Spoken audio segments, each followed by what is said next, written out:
Vaste remaniement du gouvernement turc, cette décision du Premier ministre Erdogan intervient après la démission de 3 de ses ministres impliqués dans un scandale de corruption qui éclabousse le sommet de l'État depuis 8 jours. Au total, 10 ministres ont été remplacés. À Ankara ou Istanbul, plusieurs manifestants exigeaient la démission du Premier ministre. Crise diplomatique entre le Japon, la Chine et la Corée du Sud. En cause, la visite du Premier ministre japonais Shinzo Abe au sanctuaire Yasukuni, considéré comme le symbole des atrocités commises par l'armée japonaise dans le passé. Chinois et Sud-Coréens ont exprimé leur colère. Aucun chef du gouvernement en exercice n'avait effectué cette visite depuis 2006.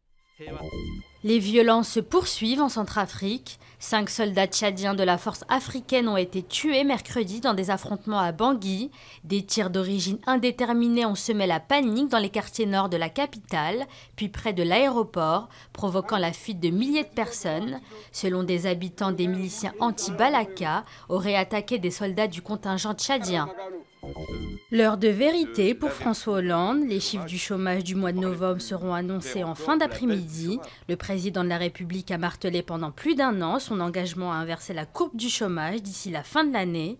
En octobre, 20 500 demandeurs d'emploi étaient sortis des listes, mettant fin à une hausse quasi ininterrompue depuis avril 2011.